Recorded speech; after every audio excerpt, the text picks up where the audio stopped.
Assalamualaikum warahmatullahi wabarakatuh. Waalaikumsalam warahmatullahi wabarakatuh. Yang kami hormati Bapak Ahmad Fauzi, MPD, selaku dosen pengampu mata kuliah evaluasi hasil pembelajaran.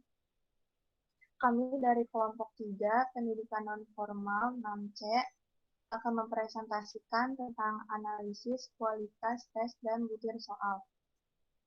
Di sini ada 7 anggota, yaitu yang pertama ada Nia Ernia, Anita Gunawan, Bibi Junaidi, dan Iswayati, yaitu saya.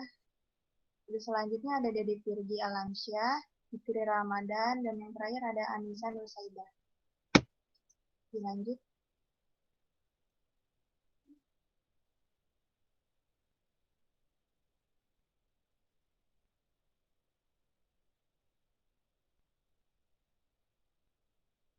Di sini kita akan membahas tentang pengertian analisis kualitas tes dan butir soal, lalu ada tujuan dan manfaat analisis kualitas tes dan butir soal, terus ada teknis analisis kualitas tes dan butir soal, terus ada validitas, reliabilitas, kepraktisan, analisis butir soal, analisis pengecoh, analisis homogenitas soal, dan efektivitas fungsi opsi. Dilanjut.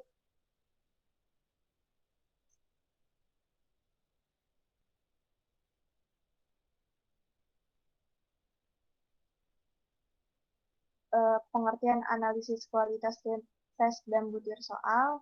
Di sini saya akan memaparkan sedikit, yaitu menurut Suhasirmi Arikunto 2013 menyatakan bahwa analisis kualitas tes merupakan kegiatan untuk mengkaji soal pada setiap item atau butirnya, guna mengetahui kualitas dari setiap butir soal tersebut. Nah, analisis kualitas butir soal yaitu suatu prosedur yang sistematis yang akan memberikan informasi yang sangat khusus terhadap butir tes yang akan kita susun.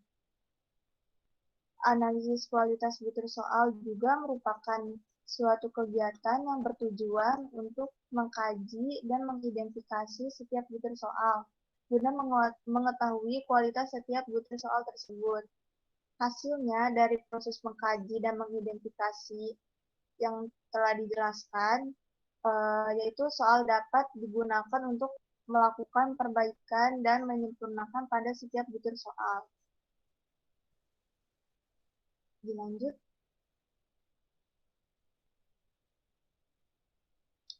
Nah, di sini ada tujuan dan manfaat analisis kualitas tes dan butir soal yang akan disampaikan oleh Nia Ernia. Kepada Nia Ernia, dipersilakan. Terima kasih moderator. Selanjutnya ada tujuan dan manfaat analisis kualitas tes dan butir soal. Adapun secara umum, analisis tes dan butir soal bertujuan untuk yang pertama, mengetahui apakah tes atau soal yang digunakan untuk mengevaluasi sudah mampu mengukur apa yang sebenarnya ingin diukur melalui tes atau soal tersebut. Yang kedua, mengetahui sejauh mana data atau informasi yang dihasilkan oleh tes maupun butir soal dapat diandalkan. Yang ketiga, mengetahui sejauh mana data yang dihasilkan oleh tes atau soal dapat berguna bagi proses pembelajaran. Berdasarkan tujuan, maka kegiatan analisis kualitas butir soal memiliki banyak manfaat, diantaranya yang pertama, menentukan apakah suatu fungsi butir soal sesuai dengan apa yang diharapkan. Yang kedua, memberi masukan kepada peserta didik tentang mampu dan sebagai dasar untuk bahan diskusi di kelas. Yang ketiga, memberi masukan kepada pendidik tentang kesulitan kepada peserta didik. Yang keempat, memberi masukan pada aspek tertentu untuk mengembangkan kurikulum. Yang kelima, merevisi materi yang dinilai atau diukur. Yang keenam, meningkatkan keterampilan penulisan soal. Kembali pada moderator.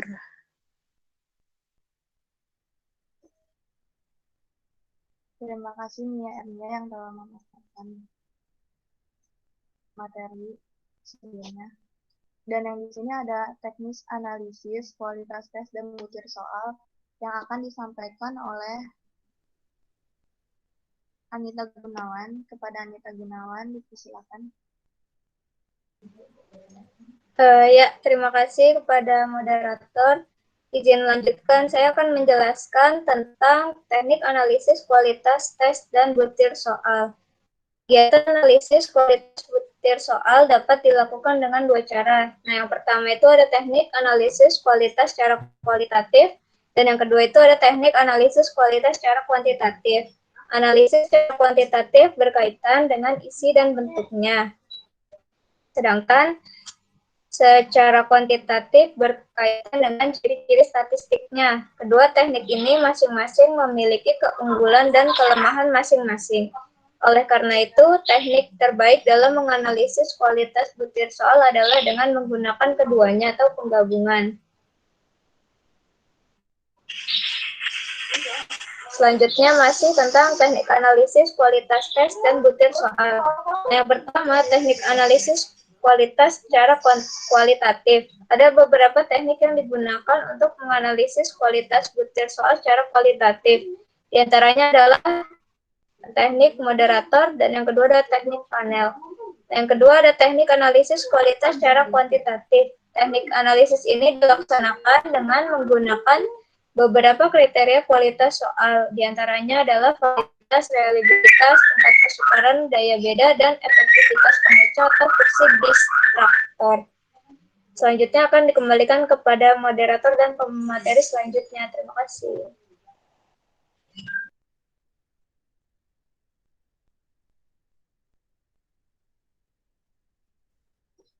Terima kasih kepada Anita. Lalu di sini lanjut ada validitas yang akan disampaikan oleh Gigi kepada Gigi Junaidi. Silakan.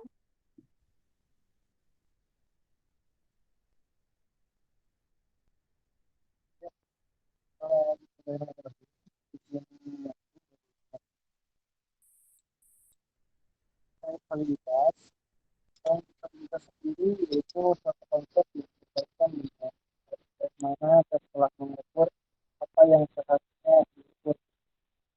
Validitas sendiri berhubungan dengan kemampuan untuk mengukur secara tepat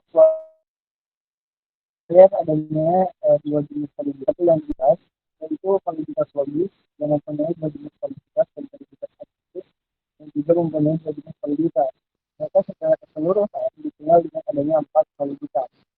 Yaitu pertama ada validitas yaitu konten politisi, yang kedua validitas politisi yaitu kontrol politisi, yang ketiga validitas ramalan yaitu predictive politisi, dan yang keempat validitas bandingan yaitu konsiren politisi.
Tes. Ya, silakan izin dilanjut.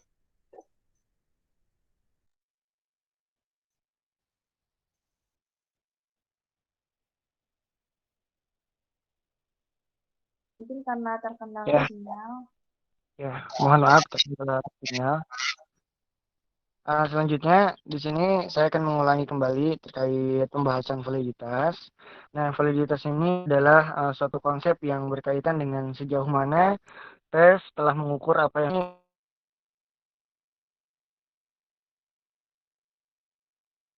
sesuatu yang diinginkan, yaitu yang diukur. Dari uraian, adanya dua jenis validitas, yaitu validitas logis. Nah, dari validitas logis ini mempunyai dua jenis validitas. Dan validitas empiris yang juga mempunyai dua jenis validitas. Maka, secara keseluruhan, dikenal dua jenis validitas ini dengan adanya 4 validitas. Gitu. Yang yaitu pertama ada validitas isi, yang disebut content validity. Yang kedua, validitas konstruksi, yang disebut construct validity. Yang ketiga, validitas ramalan, yaitu predictive validity. Yang keempat, validitas bandingan, yaitu concurrent validity.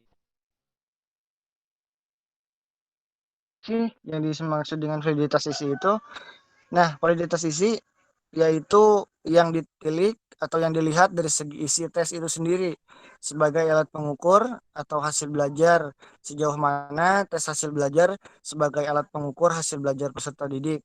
Nah, isinya telah dapat mewakili secara representatif terhadap keseluruhan materi atau bahan pelajaran yang seharusnya diujikan.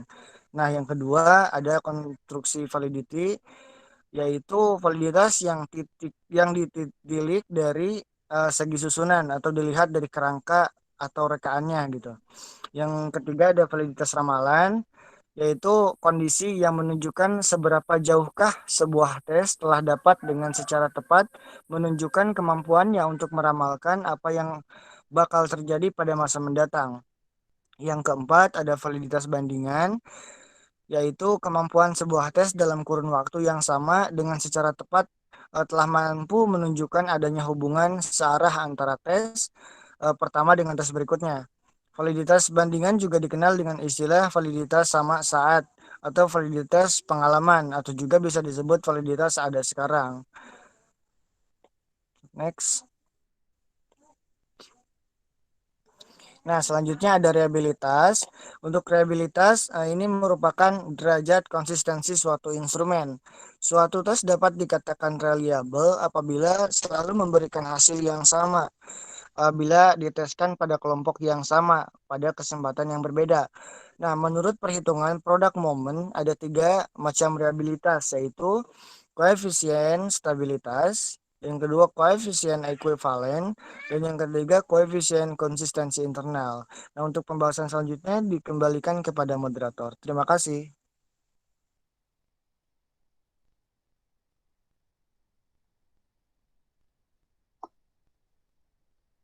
Terima kasih Bibi yang telah memaparkan materi validitas dan rehabilitas. Dan yaitu kemudian ada kepraktisan yang akan disampaikan oleh Dedek Virgi. Kepada Dedek Virgi, silakan.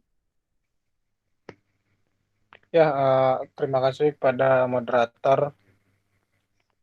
Materi selanjutnya itu ada kepraktisan, yang mana kepraktisan itu berarti kemudahan baik dalam hal persiapan, penggunaan, pengolahan, penafsiran maupun pengadministrasian. Nah, di sini ada beberapa faktor yang mempengaruhi kepraktisan. Yang pertama itu memudahkan mengadministrasi. Terus yang kedua itu waktu yang disediakan untuk melancarkan evaluasi. Selanjutnya itu kemudahan melakukan penskoran. Yang selanjutnya kemudahan interpretasi dan aplikasi. Dan yang terakhir itu tersedianya bentuk instrumen evaluasi yang ekuivalen. Nah, itu beberapa faktor kepraktisan. Mungkin materi selanjutnya saya serahkan pada moderator. Terima kasih. Terima kasih Dedek Virgi yang telah menyampaikan materi sebelumnya. Dan di sini ada analisis butir soal yang akan disampaikan oleh Zikri Ramadan. Kepada Zikri Ramadan dipersilakan. Terima kasih moderator. Di sini saya akan melanjutkan pembahasan selanjutnya, yaitu analisis butir soal. Nah, di sini analisis butir soal itu terdapat ada 2 bagian, yaitu yang pertama ada tingkat kesukaran dan kedua daya pembeda. Di sini tingkat kesukaran. Soal yang baik adalah soal yang tidak terlalu mudah dan tidak terlalu sulit.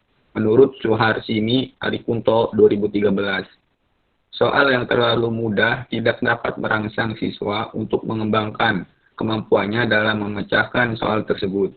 Soal yang terlalu sulit akan membuat siswa menjadi putus asa untuk mencoba lagi karena di luar kemampuan siswa. Di sini ada rumus yang digunakan untuk mencari tingkat kesukaran, yaitu P. Di sini dapat dilihat ya. Di sini ada P sama dengan B per JS. Keterangannya yaitu P itu sebagai indeks kesukaran. Kalau B yaitu banyaknya siswa yang menjawab soal dengan betul. Kalau JS itu jumlah seluruh siswa peserta tes. Nah, di sini ada indeks kesukaran dapat diklarifikasikan sebagai berikut. Yaitu soal dengan P 0,00 sampai 0,30 adalah soal sukar. Ya, selanjutnya soal dengan P 0,31 sampai 0,70 adalah soal sedang. Terus soal dengan P 0,71 sampai 1,00 adalah soal mudah. Menurut Suharsini Arikunto 2013.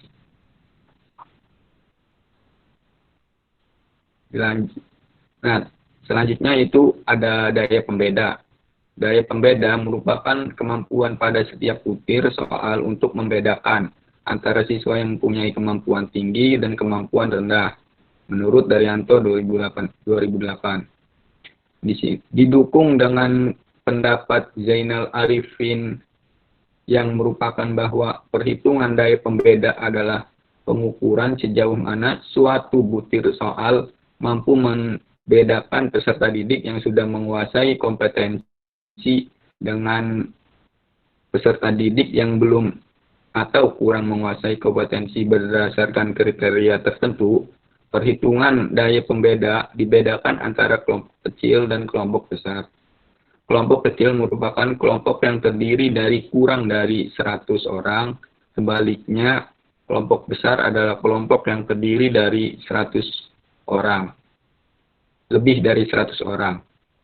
Di sini ada rumus yang dapat digunakan untuk menghitung daya pembeda pada soal pilihan ganda, yaitu ada D sama dengan BA per JA dikurangin BB per JB sama dengan PA dikurangi PB. Di sini keterangannya D itu sebagai daya pembeda, JA itu banyaknya peserta kelompok atas, kalau JB itu banyaknya peserta kelompok bawah, kalau BA banyaknya peserta kelompok atas yang menjawab dengan benar, kalau BB itu banyaknya peserta kelompok bawah yang menjawab dengan benar. Kalau PA itu proporsi peserta kelompok atas yang menjawab benar. Kalau PB proporsi peserta kelompok bawah yang menjawab benar. Dikembalikan lagi ke moderator. Terima kasih. Terima kasih kepada Jufri yang telah memaparkan materi tentang analisis butir soal. Dan yang terakhir ada analisis pengeco yang akan disampaikan oleh Anissa Nursaida. Kepada Anissa Nursaida, silakan. Oke, terima kasih moderator. Saya di sini akan melanjutkan materi yang terakhir, yaitu analisis pengeco. Nah, pengeco merupakan option atau pilihan jawaban yang lain daripada jawaban yang benar. Nah, suatu option disebut efektif jika memenuhi fungsi atau tujuan disajikannya option tersebut tercapai. Nah, pengecoh dikatakan dapat menjalankan fungsinya dengan baik apabila pengecoh tersebut dipilih sekurang-kurangnya 5% dari seluruh peserta tes. Nah, pengecoh yang telah menjalankan fungsinya dengan baik dapat digunakan kembali pada tes yang akan datang. Nah, hal ini berarti bahwa setiap option yang disajikan masing-masing mempunyai kemungkinan yang sama untuk dipilih jika tes menjawab soal itu dengan menerka-nerka atau spekulasi. Next.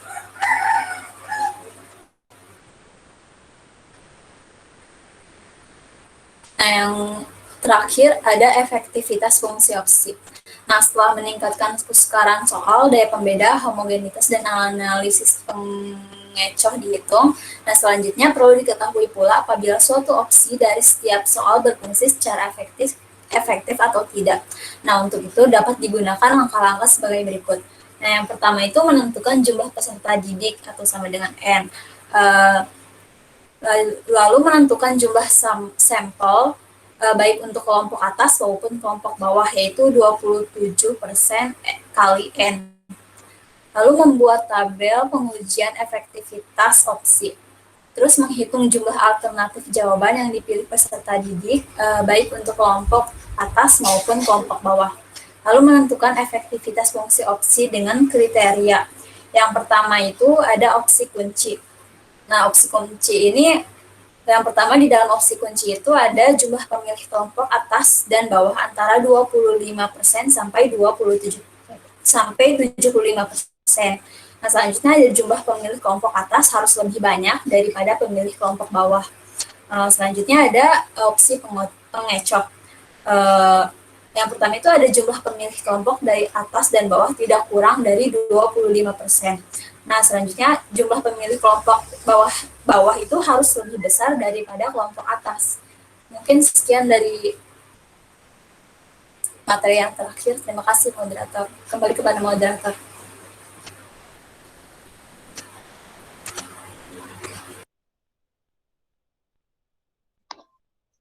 Terima kasih untuk para penyaji yang telah memaparkan materi tentang analisis kualitas tes dan butir soal.